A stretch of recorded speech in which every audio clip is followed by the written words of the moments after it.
안녕하세요. 버금입니다. 하루가 길었던 날에는 밤이 조용해질수록 마음은 오히려 더 바빠질 때가 있습니다. 낮에는 견딜만 했던 걱정이 불이 꺼지고 소리가 줄어들면 갑자기 부피를 키우고 작은 생각 하나가 다음 생각을 끌고 와서 방 안을 가득 채우기도 합니다. 내일 해야 할 일 못한 말, 아직 끝나지 않은 관계, 몸의 컨디션, 가족의 안부, 돈과 시간과 건강 같은 것들이 한꺼번에 떠오르는 밤이 있습니다. 그런 밤에는 마음이 자꾸 앞날을 끌어당기고 아직 오지 않은 장면을 먼저 살아버리는 것처럼 느껴지기도 합니다. 오늘의 버금은 그 걱정을 억지로 없애는 쪽으로 서두르기보다 걱정이 커지는 방식과 작아지는 방식을 생활 속 장면으로 천천히 따라가 보려 합니다. 어렵게 말하지 않고 결론으로 재단하지 않고 그저 마음이 움직이는 결을 조용히 비춰보는 것만으로도 마음은 조금 덜 흔들릴 때가 있기 때문입니다. 지금 이 시간을 통해 걱정이 완전히 사라지지 않아도 괜찮습니다. 걱정이 있어도 마음이 덜 휘청거리는 길이 있고 그 길은 의외로 아주 작은 자리에서 시작되곤 합니다. 그 작은 자리를 찾기 위해 먼저 걱정이 혼자서 생기는 것이 아니라 여러 조건이 겹쳐 커지는 장면부터 함께 바라보겠습니다. 걱정은 한 덩어리처럼 보이지만 가까이서 보면 여러 겹이 겹쳐 있는 경우가 많습니다. 하나의 원인만으로 불안이 커지는 것 같아도 사실은 그날의 피곤, 낮에 들은 말, 저녁에 본 뉴스, 줄어든 체력, 미뤄둔 메시지, 집안의 조용함 같은 것들이 한 번에 겹쳐져서 마음을 흔들기도 합니다. 불교에서는 이런 겹침을 연기라고 말하곤 합니다. 연기는 어떤 일이 하나로 뚝 떨어져 생기는 것이 아니라 여러 조건이 함께 모여서 나타난다는 뜻에 가깝습니다. 그래서 연기는 내가 약해서 그렇다 같은 말이 아니라 조건이 모이면 마음은 흔들릴 수 있다는 사실을 담담히 보여주는 말이기도 합니다. 예를 들어 낮에 별일 없던 사람도 밤이 되면 갑자기 불안해지는 날이 있습니다. 그날은 점심을 급히 먹었고 물을 많이 마시지 못했고 잠깐이라도 쉬지 못했고 누군가의 말이 마음 한쪽에 걸렸고 집에 돌아와서도 일을 정리하지 못한 채 몸만 누웠을지 모릅니다. 그런 조건들이 모이면 걱정은 평소보다 더 쉽게 커집니다. 문득 휴대폰 화면에 뜬 한 줄의 답장이 건조하게 느껴지고 단순한 숫자 하나가 가슴을 조여오게 하고 내일 일정이 갑자기 큰 산처럼 느껴지기도 합니다. 이때 마음은 하나를 보고 있지만 사실은 여러 개가 한꺼번에 작동하고 있는 경우가 많습니다. 그래서 첫 번째로 도움이 되는 것은 걱정의 내용을 곧장 해결하려고 달려가기보다 이 걱정이 커지게 만든 조건들을 아주 조용히 세어보는 일입니다. 조건을 세어본다고 해서 문제가 바로 풀리지는 않아도 마음이 스스로를 몰아붙이는 속도가 조금 느려지는 날이 있습니다. 내가 왜 이렇게 불안하지라는 단정 대신 오늘은 조건이 많이 겹쳤구나라는 사실이 남으면 마음은 조금 덜 격해질 때가 있습니다. 조건이라는 말은 차갑게 들릴 수 있지만 오히려 그 말이 마음을 덜 외롭게 만들기도 합니다.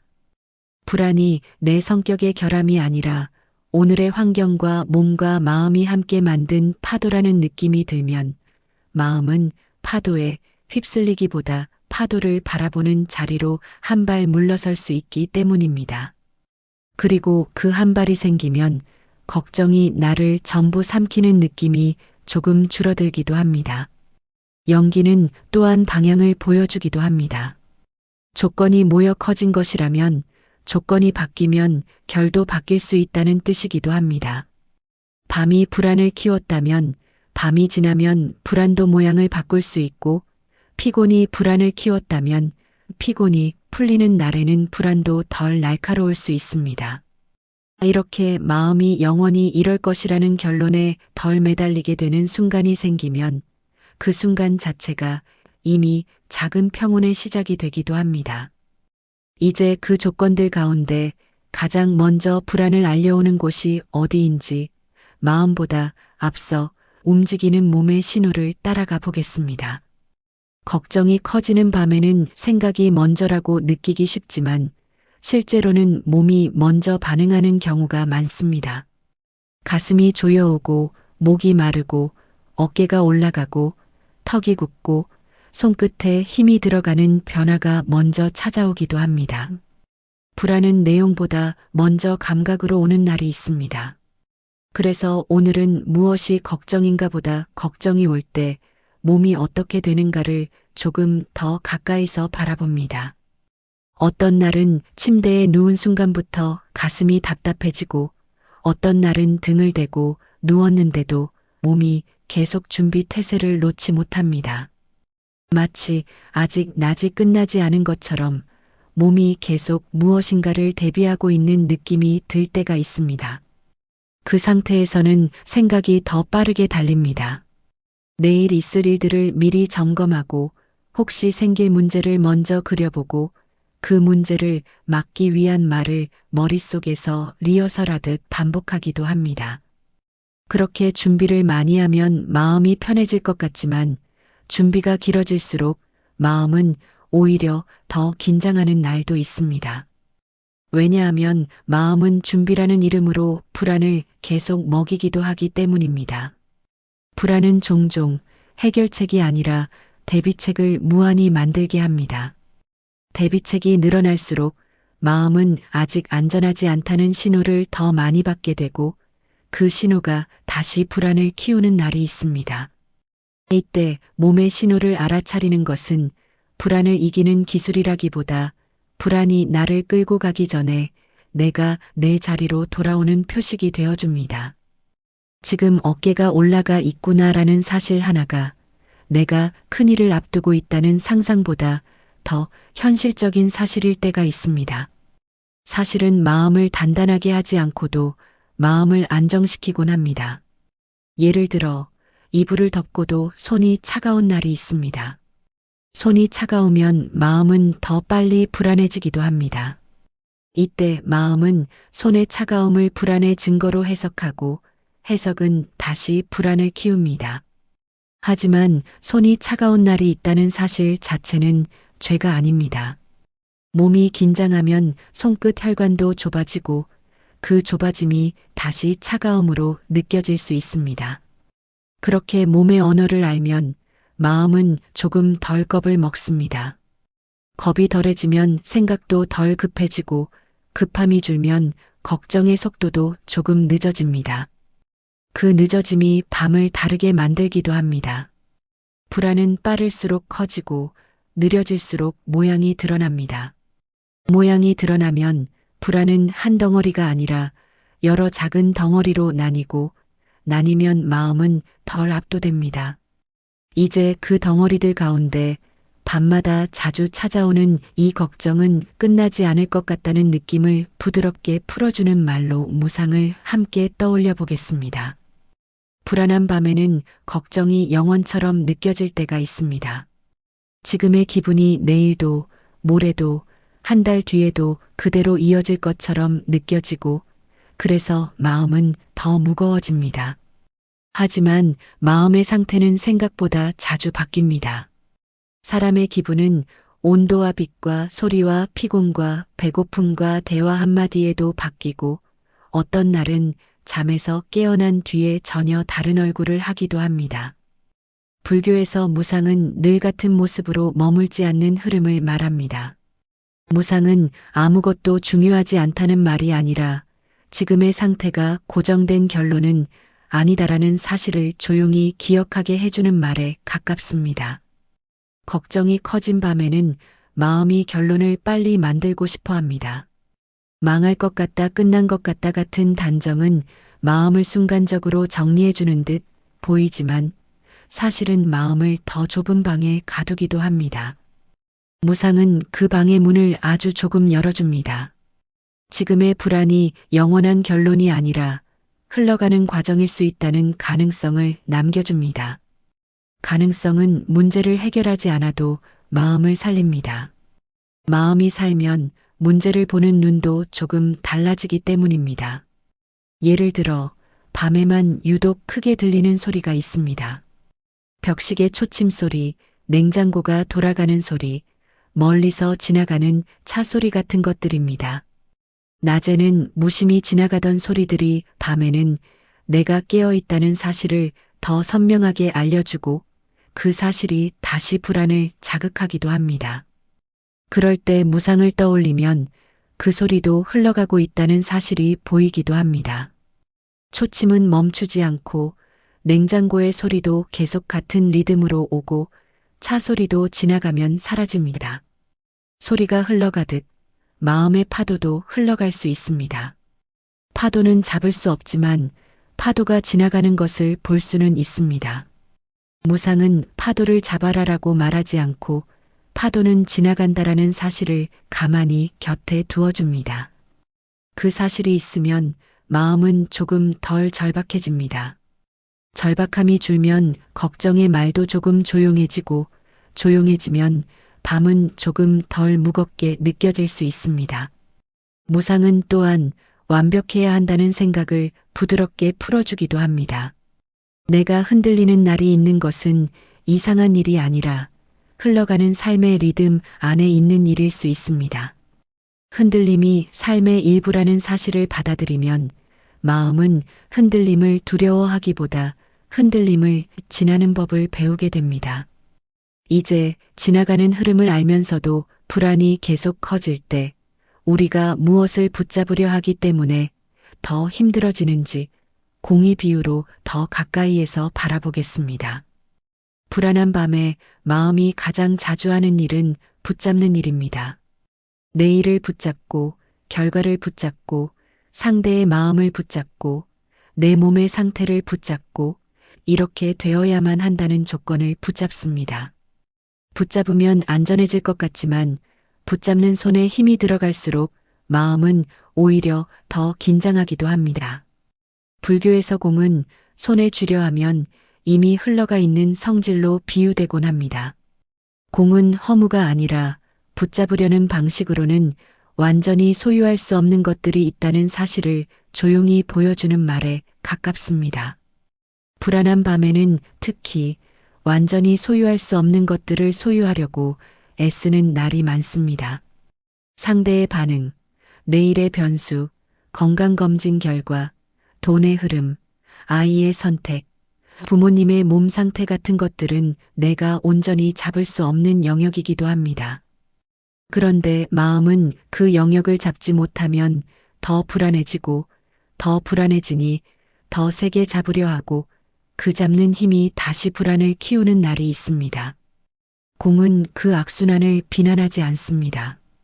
그저 손에 힘이 들어갔구나라는 사실을 조용히 보게 합니다. 예를 들어 밤에 휴대폰을 계속 확인하는 날이 있습니다. 확인하면 마음이 조금 놓일 것 같은데 확인하는 횟수가 늘수록 마음은 더 자주 흔들리기도 합니다. 왜냐하면 확인은 안전이 아니라 불안의 점검이 될 때가 있기 때문입니다. 점검은 끝이 없고 끝이 없으면 마음은 더 지칩니다. 이때 공의 비유는 더 확인해라도 당장 끊어라도 아닙니다. 그저 확인이 안전을 주는지 불안을 키우는지를 아주 조용히 바라보게 합니다. 바라보는 순간 마음은 한 박자 느려질 수 있습니다. 그리고 한 박자 느려진 마음은 붙잡는 손의 힘을 아주 조금 놓을 수 있는 자리를 만듭니다. 놓는다는 것은 포기와 다릅니다. 놓는다는 것은 오늘 밤에 내가 할 수 없는 것을 붙잡느라 마음을 태우지 않는 쪽에 가깝습니다. 불안은 결과를 빨리 원하지만 삶은 늘 결과보다 과정이 먼저 옵니다. 과정의 시간에는 기다림이 있고 기다림에는 불안이 섞일 수 있습니다.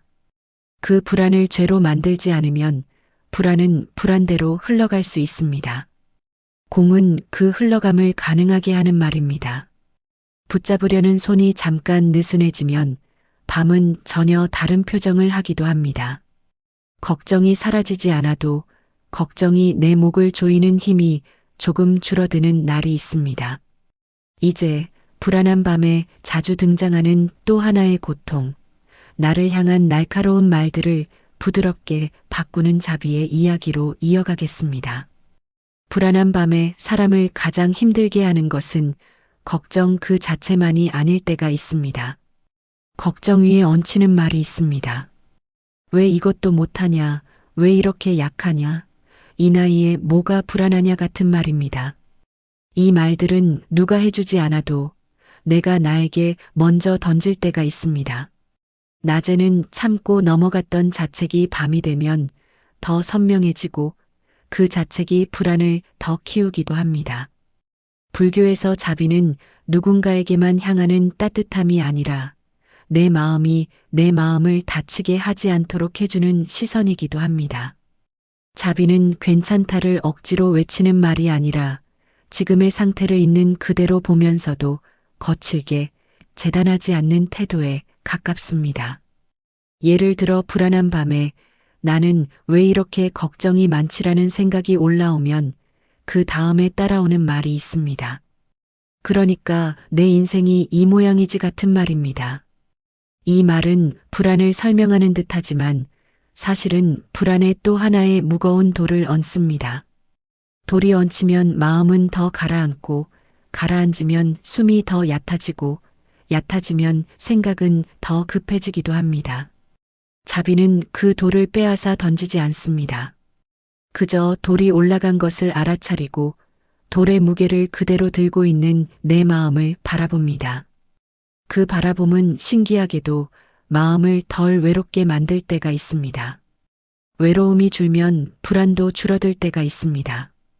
불안은 혼자 있을수록 커지고 누군가의 따뜻한 시선을 받을수록 작아지기도 하기 때문입니다. 그 시선을 내가 나에게 건네는 것이 자비의 시작일 수 있습니다.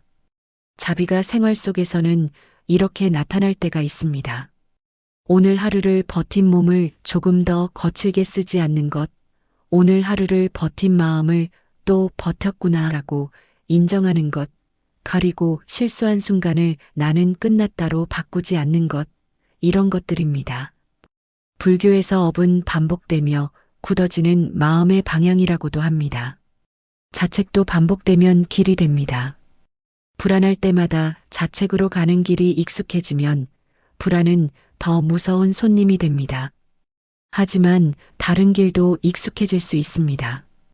불안할 때마다 오늘 조건이 겹쳤구나라고 사실을 붙이는 길, 지금 손에 힘이 들어갔구나라고 몸을 보는 길, 이 상태는 고정된 결론이 아니다라고 무상을 떠올리는 길, 그리고 내 마음이 지금 많이 애쓰고 있구나라고 자비를 건네는 길입니다. 길은 한 번에 바뀌지 않아도 방향은 작은 순간에 바뀝니다. 자비는 그 작은 순간을 가능하게 합니다. 이제 마지막으로 억지로 눌러도 힘들고 밀어붙여도 힘든 마음의 양끝 사이에서 덜 흔들리는 길을 고르는 중도의 감각으로 이야기를 마무리해 보겠습니다. 불안한 밤에는 마음이 두 가지 극단을 오가기도 합니다.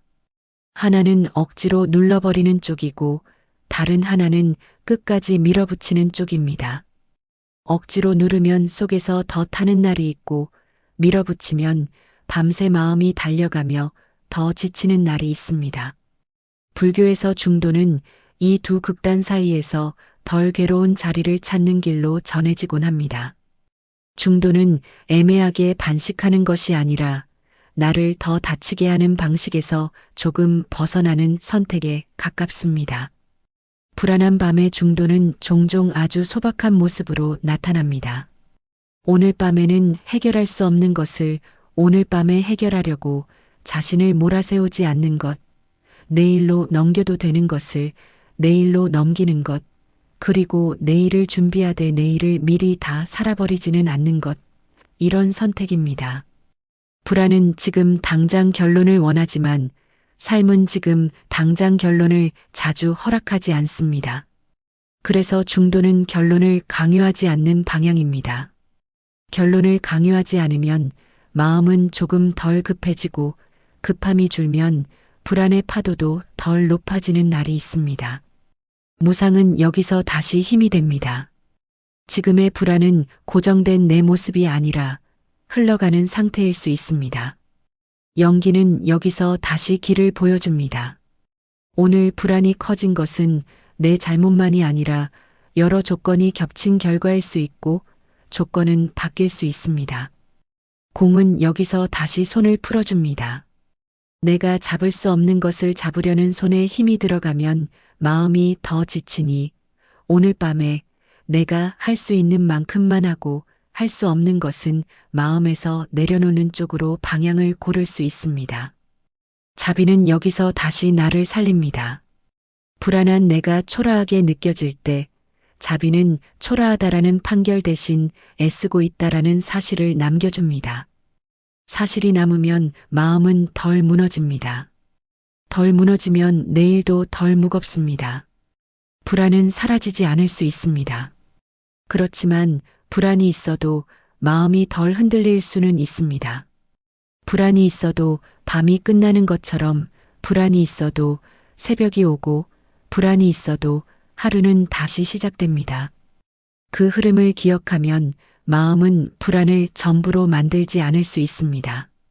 전부로 만들지 않으면 불안은 손님이 되고 나는 주인이 됩니다. 손님이 오래 머물러도 괜찮습니다. 주인이 쫓아내지 않아도 손님은 언젠가 자리를 옮기기도 합니다. 오늘의 버금이 그 사실을 조용히 곁에 두는 시간이었으면 합니다. 이제 이 밤이 조금 덜 무겁게 느껴지도록 끝을 재촉하지 않고 말의 온도를 낮추며 인사를 남기겠습니다. 오늘도 버금과 함께 해주셔서 고맙습니다. 다음에 다시 이 목소리가 필요하실 때 구독과 좋아요로 조용히 인연을 이어주셔도 좋겠습니다. 편안한 밤 되시길 바랍니다.